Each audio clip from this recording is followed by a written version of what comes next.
Sore Bapak dan Ibu kalian, hari ini selamat bergabung lagi dalam acara data sharing program pembelajaran.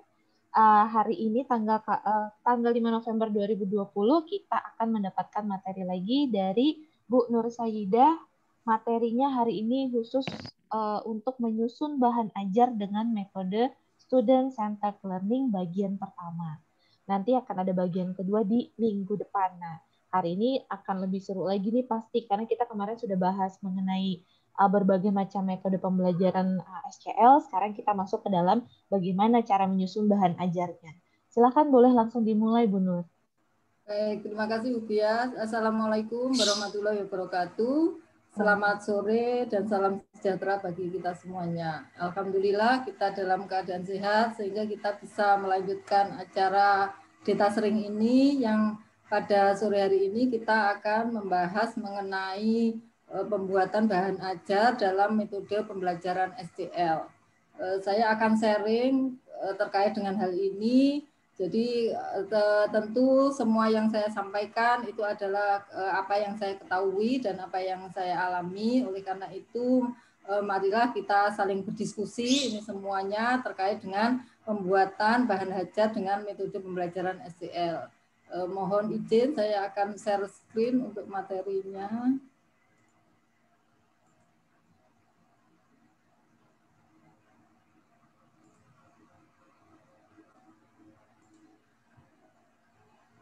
Bentar saya fullkan.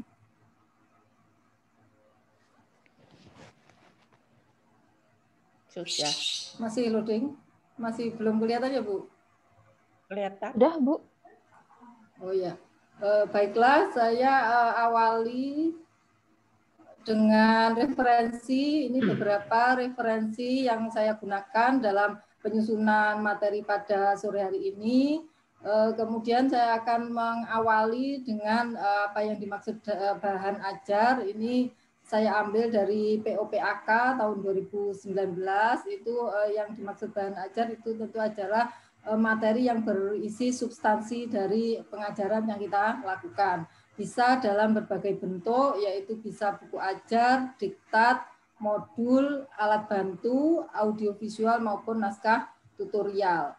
Ini tercantum dalam POPAK seperti ini. Jadi di dalam penilaian operasional penilaian angka kredit untuk kenaikan jabatan tahun 2019 ini kita sebagai dosen memang artinya mempunyai kewajiban untuk mengembangkan bahan pengajaran, yaitu yang merupakan hasil pengembangan inovatif materi substansi pengajaran.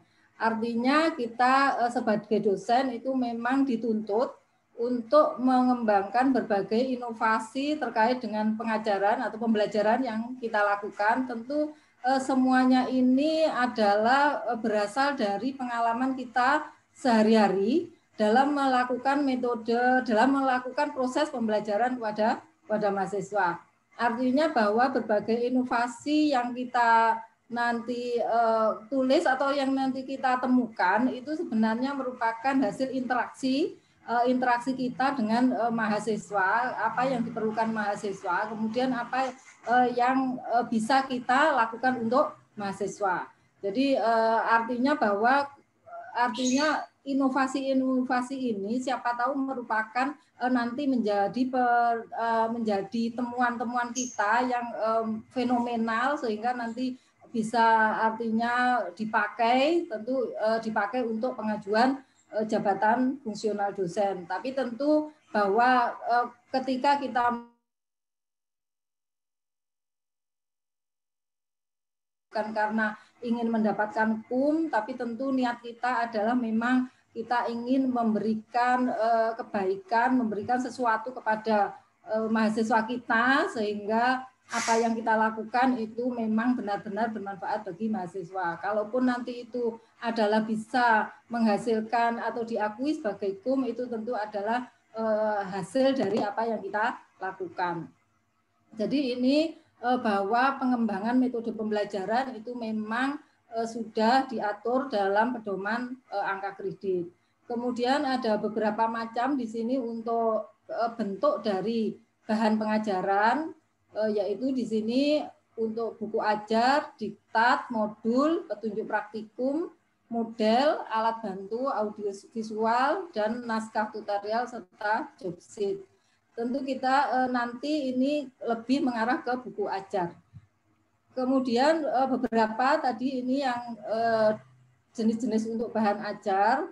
Yang pertama adalah buku ajar, itu merupakan pegangan suatu mata kuliah yang disusun oleh pakar di bidangnya dan memiliki kaidah buku teks serta diterbitkan secara resmi dan disebarluaskan. Jadi kalau buku ajar itu karena saya kira kita sebagai dosen itu bisa mengatakan bahwa kita itu pakar ya. Artinya kalau kita sebagai dosen tentu untuk syarat menjadi dosen itu adalah S2, apalagi sekarang mungkin artinya sudah S3.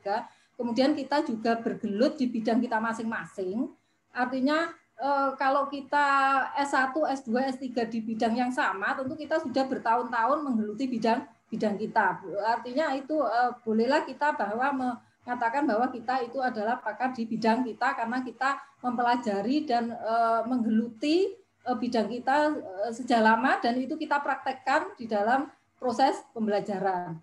Artinya bahwa kita menulis buku ajar itu menulis sebuah bahan ajar itu bisa sudah menghasilkan buku ajar. Kemudian diterbitkan secara resmi dan disebarluaskan. Karena diterbitkan secara resmi berarti kan sudah diterbitkan oleh penerbit, kemudian dimintakan ISBN dan disebarluaskan, itu artinya siapa saja boleh memiliki buku ajar tersebut dengan tentu ketentuan tertentu, atau apakah itu free access atau kita harus beli. Artinya tapi bahwa yang disebut buku ajar itu kalau diterbitkan secara resmi dan disebarluaskan. Jadi ada ISBN, ada penerbitnya, dan itu artinya disebarkan secara publik.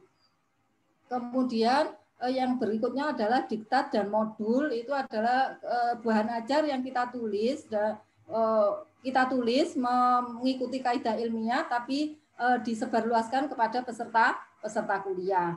Jadi untuk diktat atau modul ini dipakai secara internal, artinya tidak disebarluaskan kepada publik. Oleh karena itu untuk diktat dan modul itu artinya bisa kita produksi sendiri tanpa harus ISBN dan juga tidak perlu dilakukan oleh penerbit yang resmi karena dipakai secara internal untuk mahasiswa peserta kuliah kita. Kemudian untuk petunjuk praktikum itu adalah pelaksanaan praktikum yang berisi tata cara terkait dengan persiapan, pelaksanaan, analisis data, dan pelaporan terkait dengan mata kuliah yang kita ampu. Kemudian yang berikutnya adalah model.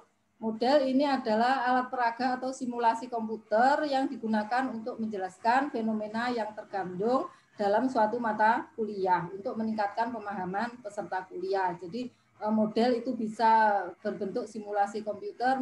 Misalkan kemarin kita mencontohkan simulasi menggunakan software simulasi untuk gunung berapi. Jadi itu contohnya adalah sebuah model. Atau saya melihat sekarang banyak sekali berkembang tentang augmented reality untuk proses pembelajaran. Jadi misalkan untuk melihat anatomi kepala itu bisa disimulasikan.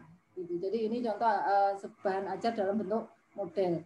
Kemudian alat bantu adalah perangkat keras maupun perangkat lunak yang digunakan untuk membantu pelaksanaan perkuliahan dalam rangka meningkatkan pemahaman peserta didik. Jadi alat bantu ini bisa perangkat lunak, artinya software komputer itu merupakan jenis bahan ajar, yaitu alat bantu. Kemudian audiovisual itu adalah kombinasi antara gambar dan suara yang digunakan dalam perkuliahan. Jadi ini contohnya ini adalah audiovisual di beberapa aplikasi untuk pembelajaran, itu ada banyak sekali yang itu adalah berbentuk audio visual. Kemudian naskah tutorial itu adalah bahan rujukan untuk kegiatan rujukan tutorial suatu mata kuliah yang ditulis oleh dosen mata kuliah dan mengikuti kaidah tulisan ilmiah. Ini contoh dari buku ajar yang saya buat, tapi ini masih perlu beberapa perbaikan terkait dengan berbagai ini ya, terkait dengan konsistensi, tentu karena tentu saja kita dalam membuat sebuah karya itu pastilah tidak sempurna, masih ada beberapa hal yang perlu kita perbaiki, tapi artinya ini sebuah usaha saya untuk bisa menghasilkan sebuah buku ajar yang cocok untuk mahasiswa, tingkat S1, karena saya melihat bahwa untuk buku ajar akuntansi forensik itu terlalu kompleks, artinya terlalu ini ya, untuk tingkat S1 terlalu kompleks dan terlalu dalam, sehingga saya membuatlah buku akuntansi forensik ini, karena ini adalah juga mata kuliah ini tidak seluruh perguruan tinggi ada mata kuliah ini, jadi saya membuat mata kuliah ini, buku ajar ini adalah dengan sederhana gitu ya.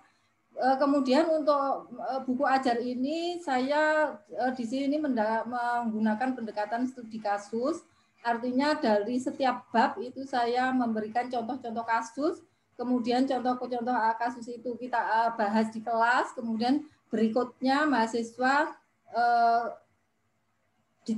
saya beri tugas untuk membahas kasus di minggu berikutnya. Tapi untuk ini ya, tentu kita tidak bisa melepas mahasiswa itu, artinya kita bisa saja memberikan contoh-contoh bagaimana cara menganalisis sebuah kasus. Jadi itu yang saya lakukan. Jadi saya memberikan contoh-contoh dulu bagaimana menganalisis sebuah kasus, kemudian baru minggu berikutnya itu mahasiswa saya tugasi untuk menganalisis kasus. Tapi sebelumnya itu saya berikan contoh-contoh dulu bagaimana menganalisis.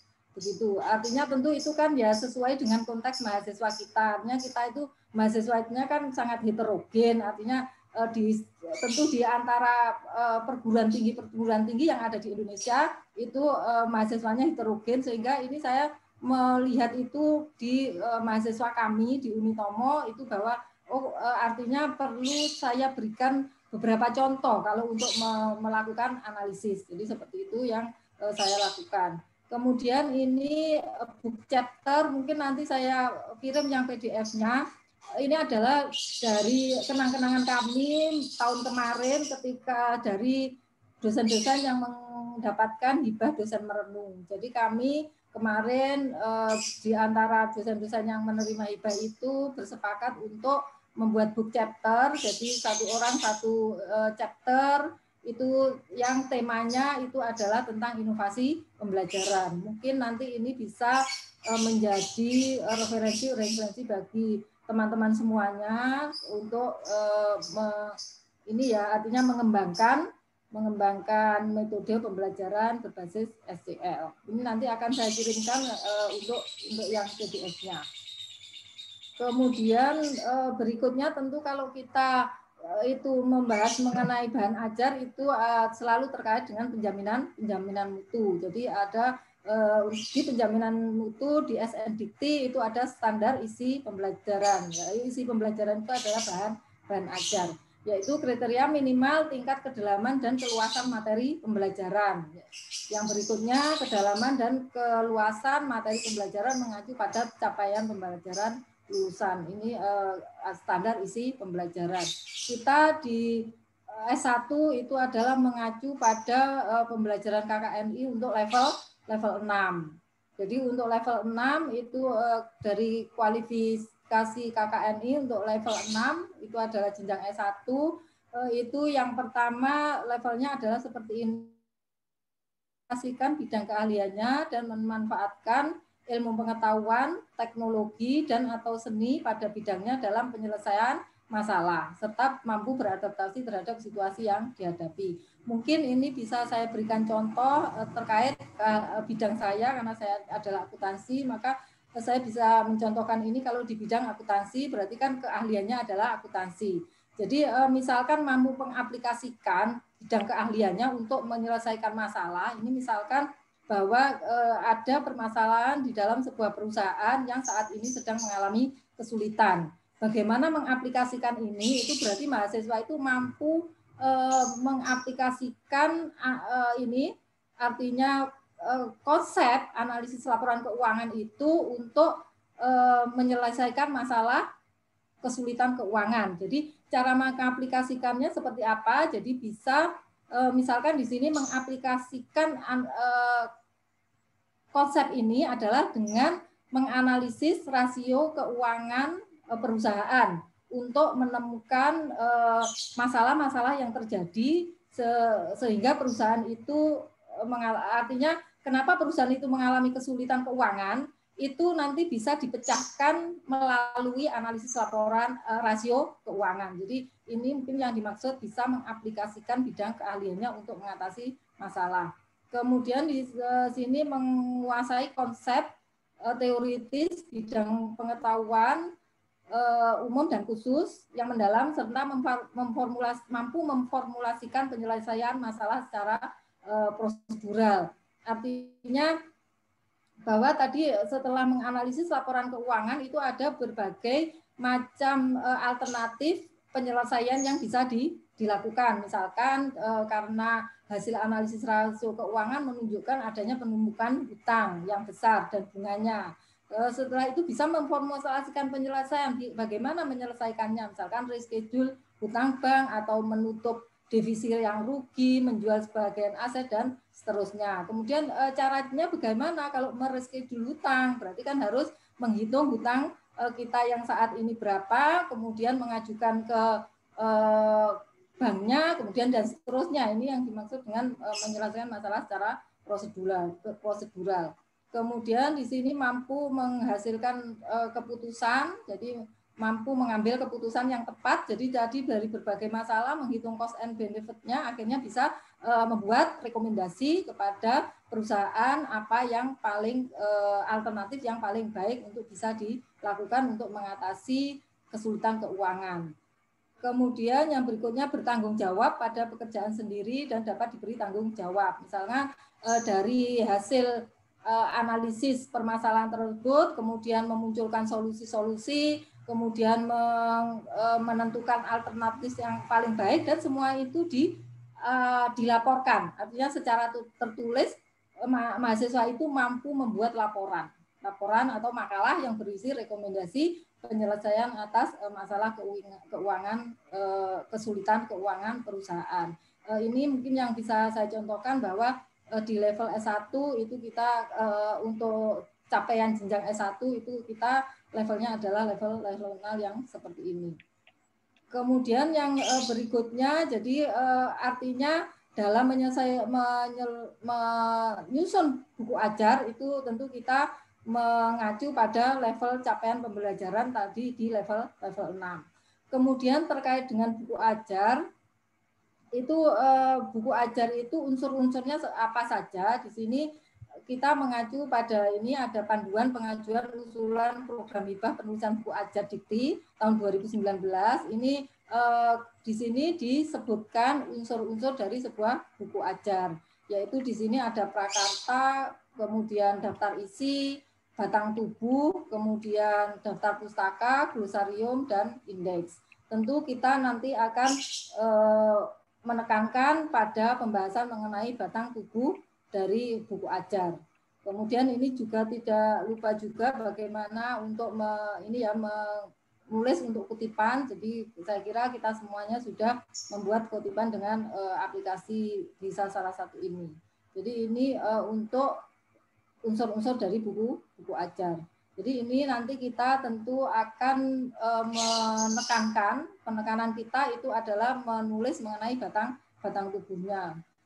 Artinya untuk ini prakata dan daftar pustaka itu saya kira kita semua sudah artinya pernah menulisnya.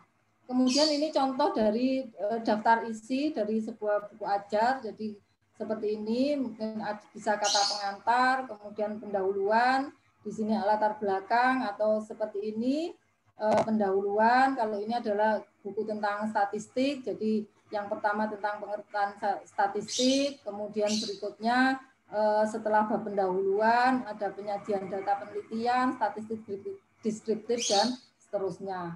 Ini adalah contoh sebuah daftar isi dari sebuah buku ajar. Tentu ini urutan-urutannya ini tentu kita sesuaikan dengan RPS yang sudah kita susun, yang itu juga nanti mengarah ke capaian pembelajaran yang level 6. Kemudian untuk ciri-ciri buku ajar, ini yang pertama adalah strukturnya sistematis, itu adalah menjelaskan kompetensi, kemudian memotivasi, mengantisipasi kesukaran. Tentu yang paling tahu kesukaran mahasiswa itu adalah kita, terkait karena kita artinya kita itu setiap hari berinteraksi dengan mahasiswa, kemudian memberi latihan dan rangkuman. Kemudian yang kedua adalah penyusunan, itu berdasarkan rencana pembelajaran yang sudah kita susun, kemudian disusun lebih baik dengan tim pengajar. Karena apa? Karena mungkin gini ya, kita memang untuk menulis itu lebih baik itu berkolaborasi, tidak kita sendiri. Artinya itu selain mempercepat waktu penyelesaian, juga itu adalah memberi kesempatan kita bertukar pikiran, berdiskusi. Seperti itu. Jadi kalau menulis apapun itu saya kira kita itu lebih baik adalah menulis dengan tim dan berkolaborasi. Kemudian ini adalah memenuhi kebutuhan mahasiswa. Saya akan menyampaikan ini satu persatu. Yang pertama bahwa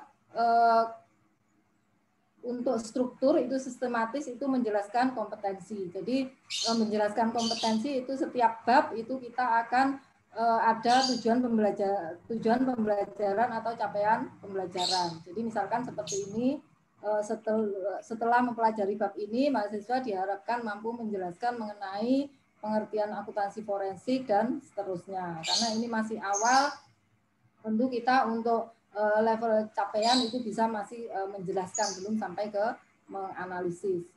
Kemudian yang berikutnya adalah memotivasi mahasiswa. Artinya kita berusaha agar buku ajar yang kita susun, yang kita tulis, itu bisa merubah mindset mahasiswa dari yang tidak tahu menjadi menyukai dan ingin memahami apa yang kita pelajari bersama. Jadi mata kuliah kita intinya. Jadi kalau akuntansi forensik itu tentu memotivasi mahasiswa itu mendorong mahasiswa untuk menyukai dan memahami akuntansi forensik.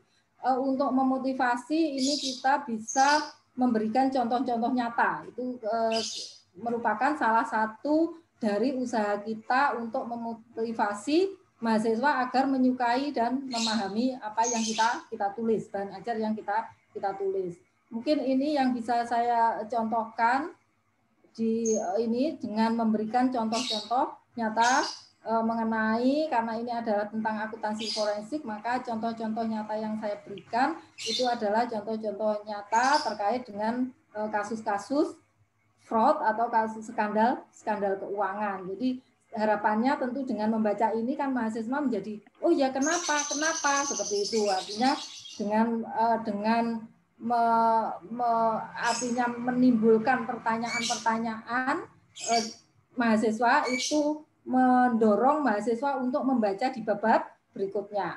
Jadi ini contohnya saya memberikan contoh-contoh itu dari hasil riset bahwa di sini skandal keuangan itu terjadi di dunia, banyak sekali kejadian untuk kasus-kasus skandal keuangan, sehingga ini menjadi sangat penting dipelajari karena ini terkait dengan, karena keuangan itu terkait dengan akuntansi. Ini contoh dari hasil riset. Kemudian saya juga memberikan contoh-contoh dari media. Jadi ini kalau saya juga memberikan contoh-contoh dari media online. Jadi ini saya misalkan ambil contoh dari Liputan 6 terkait skandal keuangan. Kemudian juga dari referensi yang ada terkait dengan akuntansi forensik. Jadi harapannya bahwa dengan kita menyajikan contoh-contoh nyata yang seperti ini, memberikan mahasiswa itu berbagai pertanyaan di benaknya, sehingga ini akan mendorong mereka untuk memahami lebih jauh mengenai akuntansi forensik. Kemudian ini juga contoh nyata dari hasil riset seperti tadi.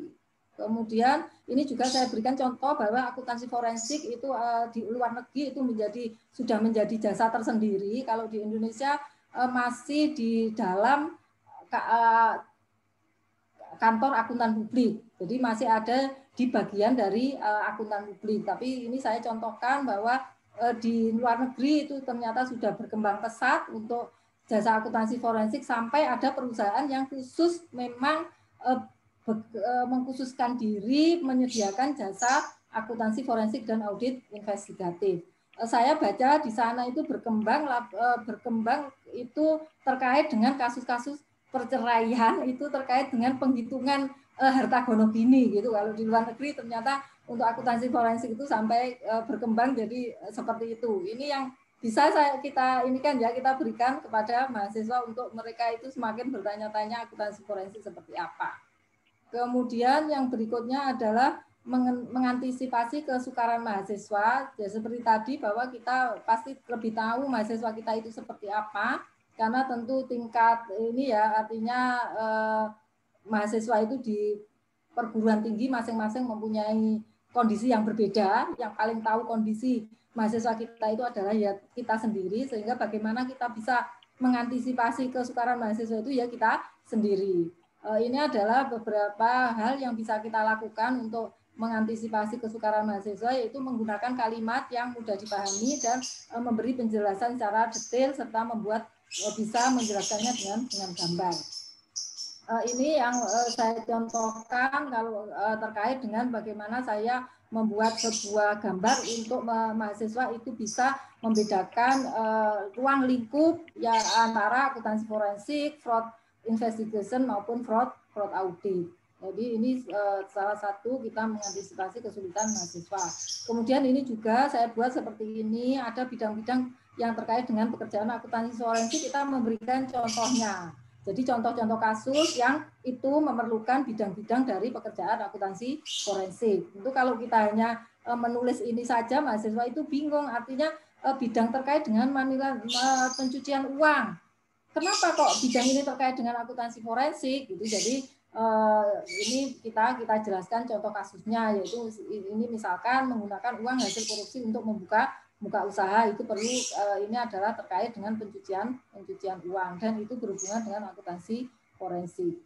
Kemudian yang berikutnya adalah memberikan rangkuman itu jadi di akhir bab itu kita memberikan rangkuman itu yang belum ada di buku saya, sehingga saya memang harus melakukan revisi untuk ke depan. Tapi ya itu usaha saya untuk membuat buku ajar yang memang saya berniat yang sesuai dengan kondisi mahasiswa yang ada di kampus kami.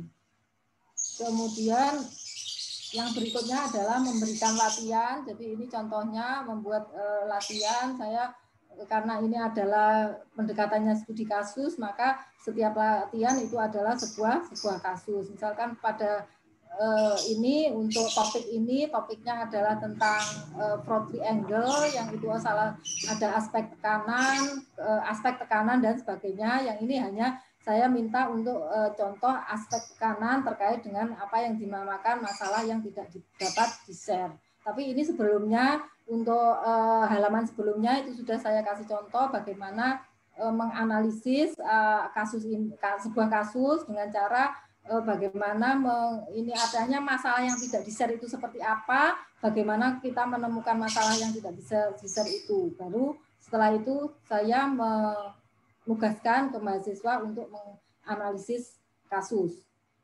Kemudian yang berikutnya adalah penyusunan itu berdasarkan rencana pembelajaran. Ini adalah saya ambilkan RPS yang lengkap, ini sudah RPS yang disusun dengan pembelajaran daring, artinya dengan teknik pembelajaran daring. Jadi ini saya ambil dari website, ini ada LMS pada Kemendikbud. Ini contoh dari RPS yang dari UGM. Jadi ini contohnya seperti ini. Kalau kita lihat di sini tertulis untuk memberikan pengalaman belajar yang lebih bermakna, kuliah ini dikemas dalam bentuk project based learning. Jadi tentu tantangan kita itu adalah membuat bahan ajar kalau project based learning itu yang seperti apa. Saya banyak mencari di internet untuk bahan ajar atau buku ajar yang khusus dengan pendekatan metode pembelajaran student center learning itu belum menemukan. Artinya mungkin ini merupakan tantangan kita ya, artinya tantangan kita untuk membuat buku ajar yang dengan pendekatan metode SCL.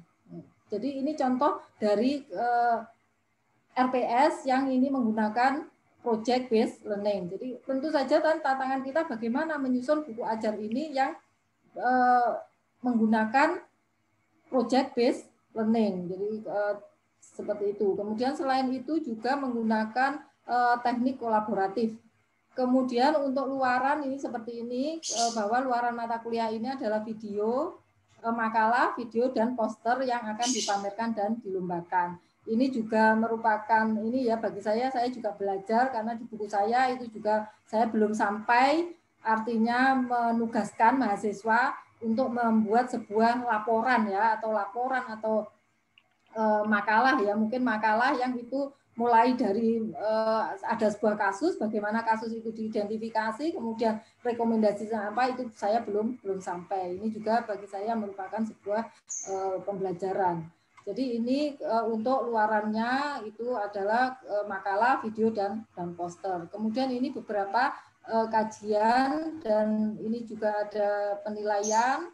Kemudian di sini untuk setiap pertemuan ini di sini dijelaskan metode apa yang digunakan. Sini dituliskan metode kolaboratif learning karena ini mata kuliah ini adalah mata kuliah untuk multidisiplin dari berbagai bidang ilmu. Jadi ini mungkin ini sudah artinya memberi kesempatan terkait dengan yang kampus Merdeka dan Merdeka Belajar. Jadi ini adalah mata kuliah yang bisa diambil dari berbagai prodi.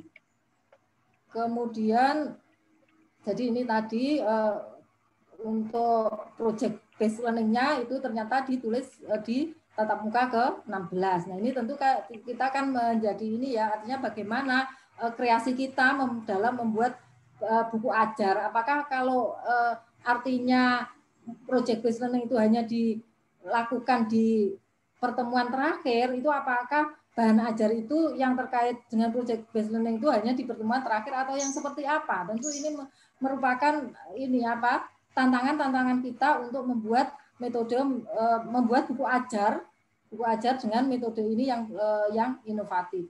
Jadi itu. Kemudian terkait dengan tadi bahwa penyusunan itu sebaiknya dilakukan oleh tim, karena pengalaman saya seperti itu, bahwa kalau tim itu kita berbagi tugas, bisa berdiskusi dan saling melengkapi, karena kita tentu sadar bahwa tidak semuanya itu kita pahami, artinya kita memang perlu teman untuk berdiskusi terkait dengan apa yang akan kita tulis.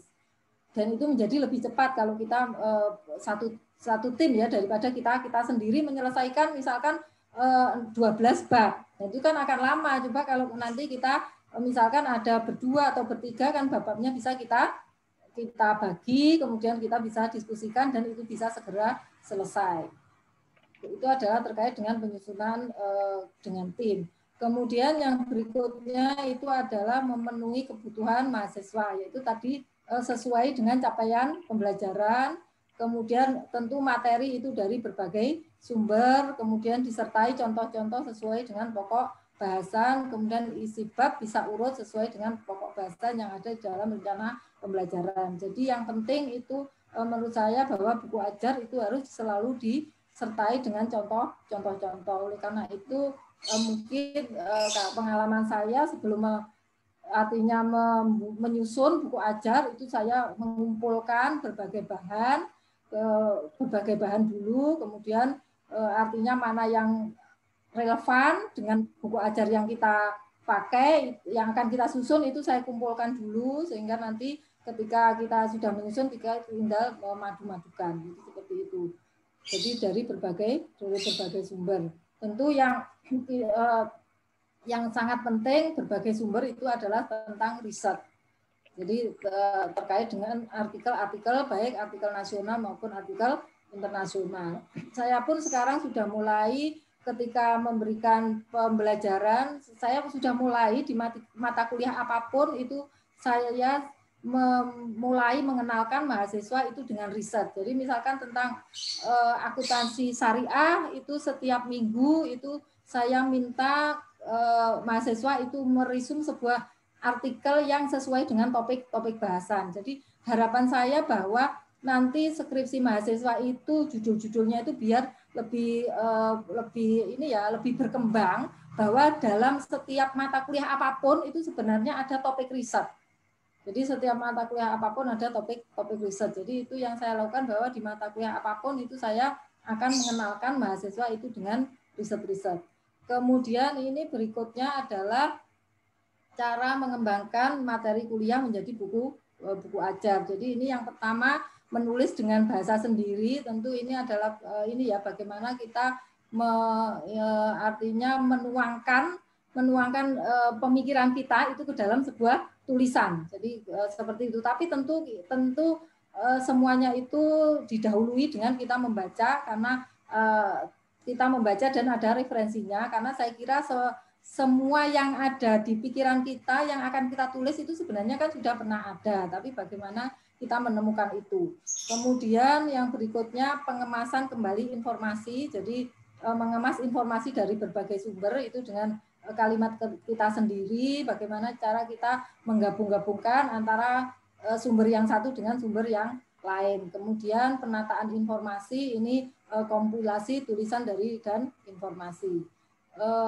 Ini yang ada di buku saya, ini bisa saya sampaikan seperti ini. Jadi misalkan saya tulis seperti ini, di atas itu sudah ada berbagai definisi, kemudian saya tentu berbagai definisi itu saya simpulkan sehingga itu bisa dengan mudah dipahami oleh mahasiswa. Jadi ini tentu dengan bahasa kita sendiri, dari berbagai definisi itu kemudian kita apa yang bisa kita simpulkan di dalam benak kita, itulah yang kita tulis dengan bahasa kita sendiri. Jadi misalkan seperti ini, berdasarkan beberapa definisi di atas, ada beberapa kata kunci untuk memahami fraud, yaitu yang pertama, fraud itu terjadi ketika ada kebohongan yang disengaja dan seterusnya. Kemudian tentu disertai dengan contoh itu juga ini saya ciptakan sendiri, artinya dengan kesimpulan yang saya buat itu saya juga memberikan contoh-contoh. Kemudian pengemasan kembali informasi dari berbagai sumber. Jadi ini beberapa bagaimana saya mengemas informasi mengenai definisi fraud. Jadi definisi fraud dari siapa dilanjutkan siapa dan seterusnya. Ini adalah bagaimana mengemas kembali informasi dari berbagai sumber. Kemudian penataan informasi, ini yang saya pahami ya, artinya menurut saya bahas seperti ini, ketika yang dikatakan penataan informasi itu misalkan bab tentang fraud itu yang pertama saya akan menata informasi mengenai pengertian fraud. Kemudian yang berikutnya siklus fraud dan perilaku fraud. Ini yang saya pahami mengenai bagaimana penataan informasi dari dalam menyusun buku ajar. Kemudian yang berikutnya ini adalah panduan penulisan buku ajar. Ini yang saya ambil dari sumber Ari Wibowo tahun 2019. Jadi seperti ini, menurut saya kalau ini format itu kita serahkan aja kepada penerbit. Jadi terkait dengan format, kemudian layout dan sebagainya, itu kita serahkan kepada penerbit. Yang penting kita adalah mengenai batang tubuh, yaitu di sini bahwa struktur isi tadi runtut dan rapi sesuai dengan rencana pembelajaran. Kemudian yang berikutnya, bahwa satu mata kuliah diajarkan dalam satu semester, maka buku ajar diharapkan bisa dipakai hanya dalam satu semester saja. Jadi artinya kita dalam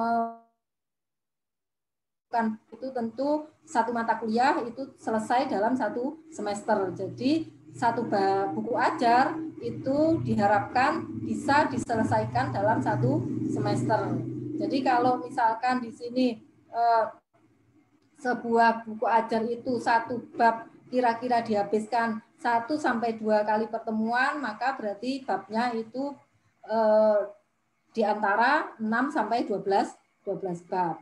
Jadi kalau di buku saya yang akuntansi forensik, saya hanya ada 6 bab, karena seperti itu tadi, bahwa setiap satu bab konsep, kemudian satu bab kasus, satu bab konsep, satu bab kasus, seperti itu yang saya lakukan dalam menyusun buku ajar. Jadi seperti itu. Saya kira untuk yang kesempatan pada sore hari ini, untuk minggu depan saya akan ini memberikan contoh-contoh.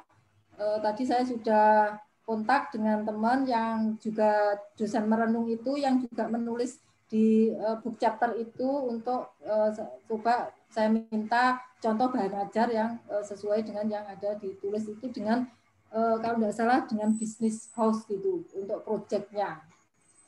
Saya kira seperti itu, Bu Dias, Bu Sinta, bisa saya sampaikan.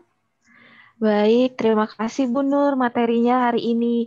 Ini saya dapat banyak masukan juga nih Bu Nur, bahwa tadi metode dan luaran dari mata kuliah itu sebaiknya ada dalam RPS gitu kan ya Bu ya. Karena selama ini belum ada nih di RPS. Iya, saya juga. Tugas-tugas aja gitu. Iya, saya juga, ini juga artinya bahwa data sering itu juga membuat saya belajar kan gitu, untuk memperbaiki apa yang sudah saya lakukan selama ini. Iya.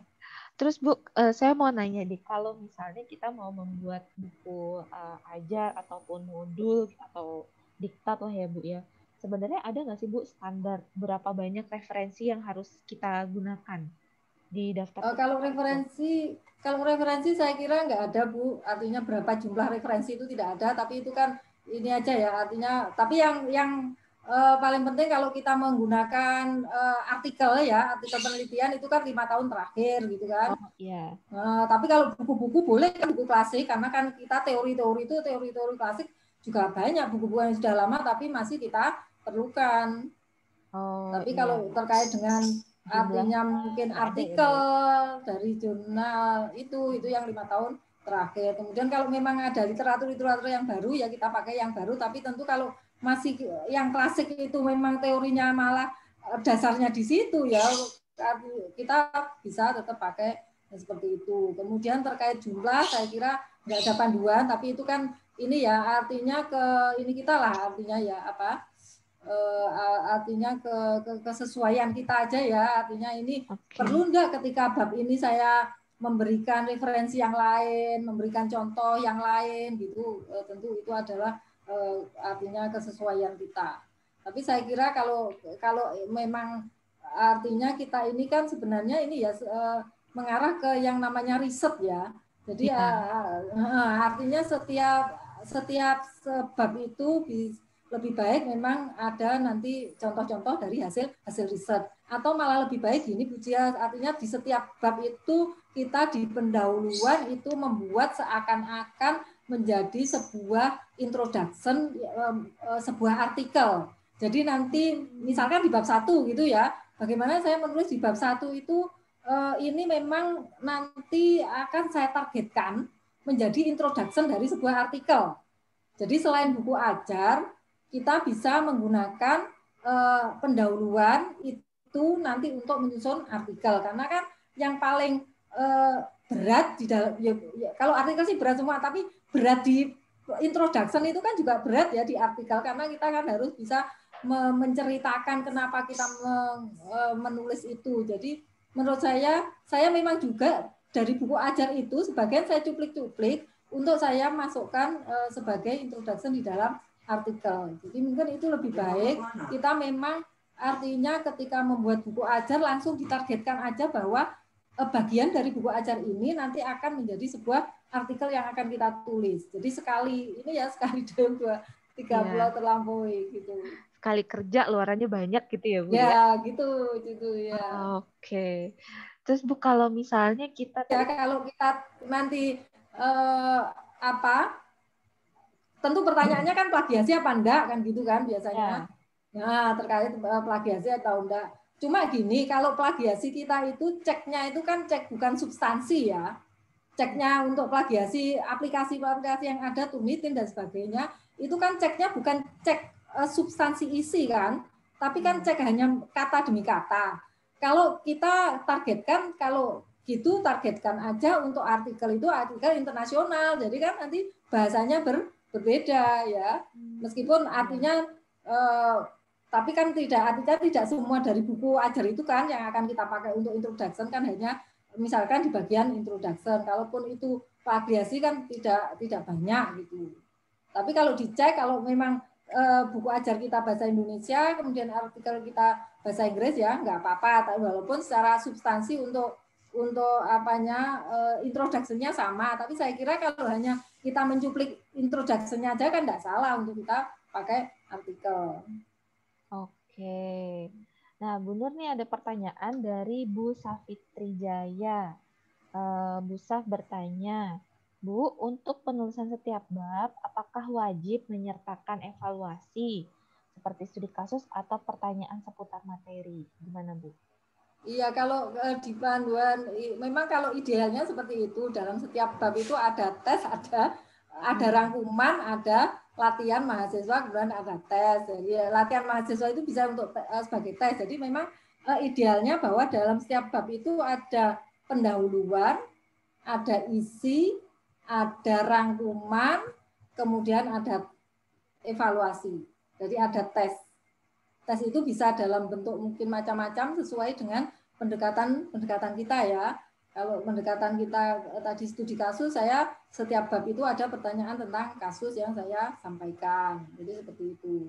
Atau kalau memang tadi kalau contohnya RPS tadi untuk proyeknya kan hanya di akhir, tapi tentu saja di setiap bab-bab yang lain pertanyaannya kan bukan tentang proyek, tapi tetap sesuai panduan itu di dalam setiap bab itu ada pendahuluan, ada inti, penutup itu rangkuman, kemudian ada tes atau evaluasi seperti itu.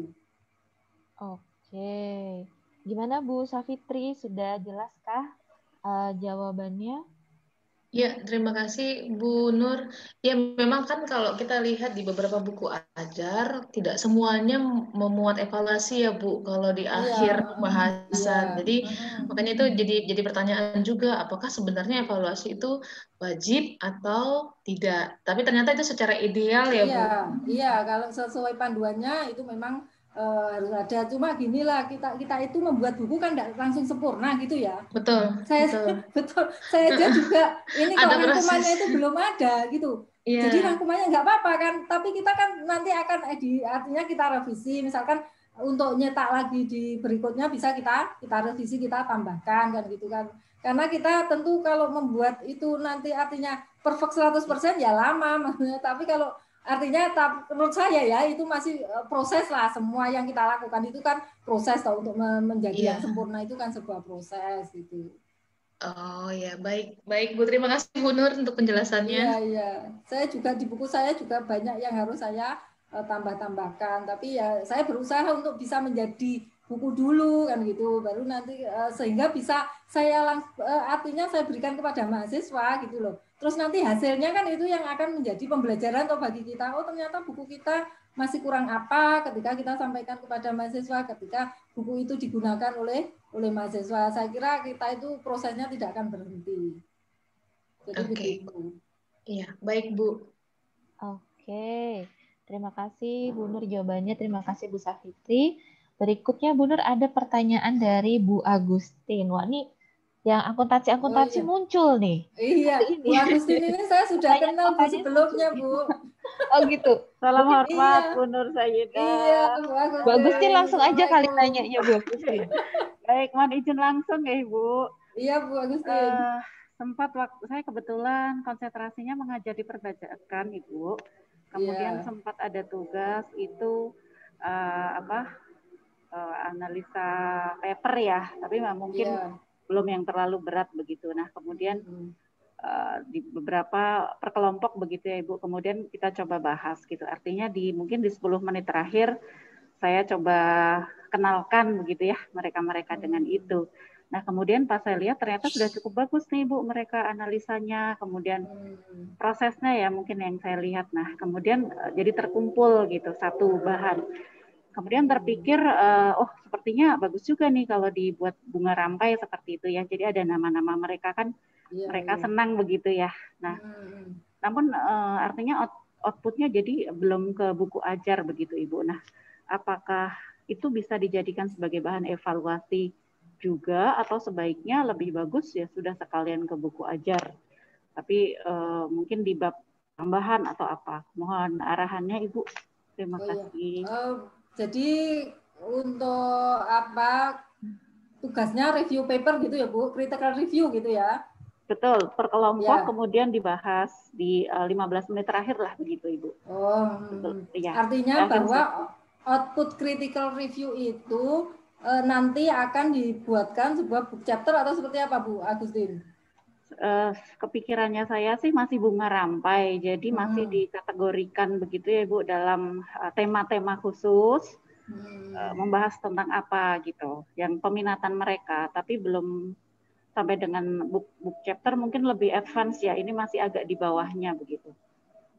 Jadi ini masih apa? Dikumpulkan begitu. Untuk critical review itu yang artinya di kompilasi itu hasil diskusinya ketika di kelas itu berarti betul. Ini ya, ada transkripnya gitu ya? Betul, iya.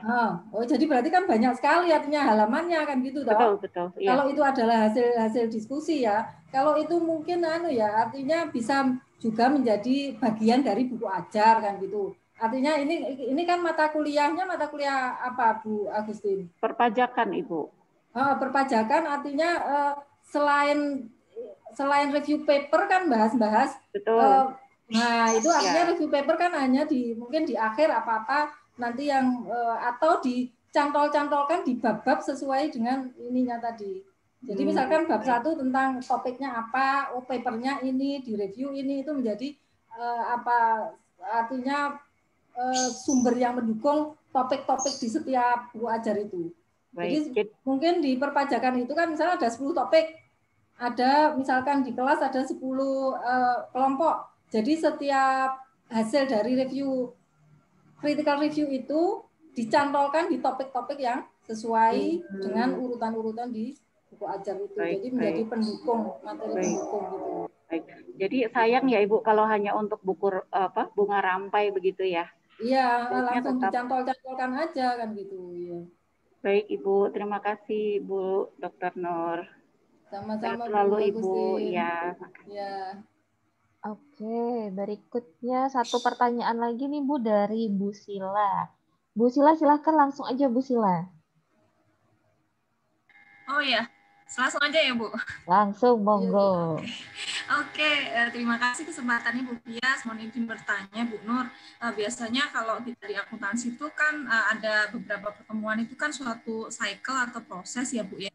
Dan kemudian mungkin di akhirnya itu ada kasus. Nah, sebenarnya dari proses per proses itu kita selalu kasih PBL problem base ataukah mungkin hanya di end of session, maksudnya terakhir dari suatu siklus itu baru kita kasih PBL ya Bu baiknya. Nah kemudian pertanyaan menyambung tadi yang kedua, kalau memang misalnya nih setelah siklus atau proses selesai kita baru kasih problem base, RTM-nya waktu kita di RPS itu apakah boleh satu untuk beberapa pertemuan ataukah harus satu-satu pertemuan itu ada RTM-nya?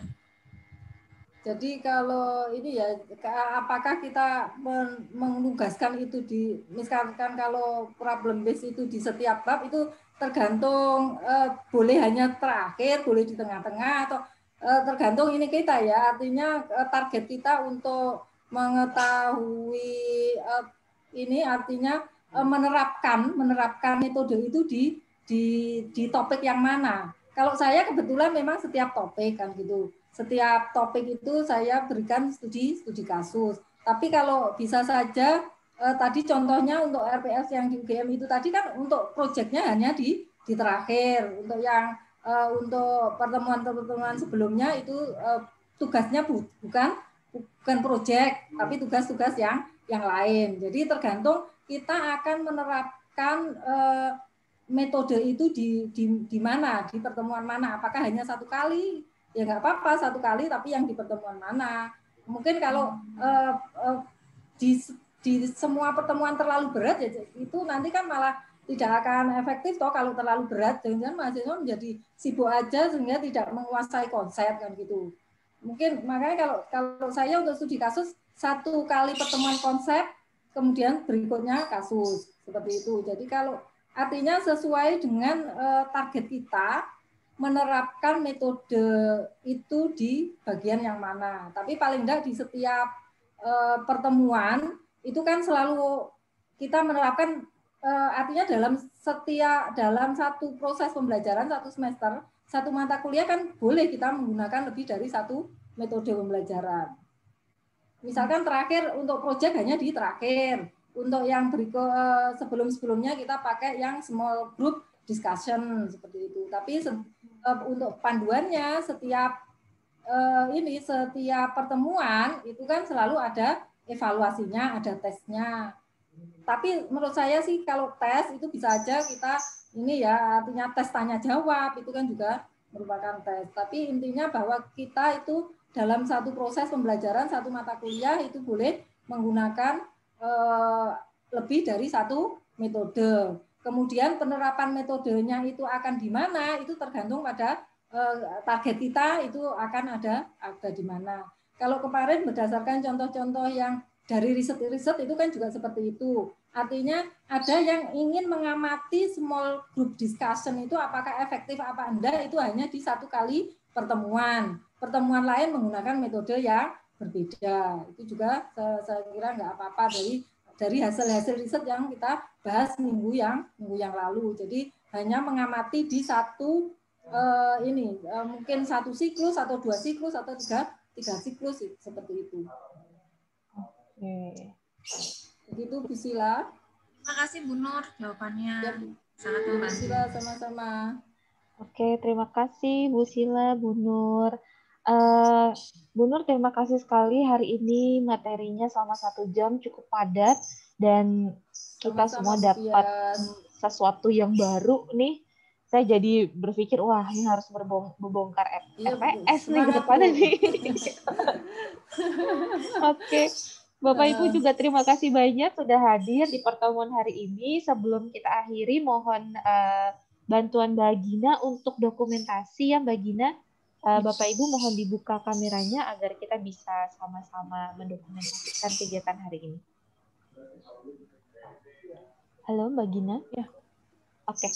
Untuk di screen 1, 2, 3. Untuk screen 2, 1, 2, 3. Yang screen terakhir 1, 2, 3. Oke, sudah. Oke, terima kasih Mbak Gina.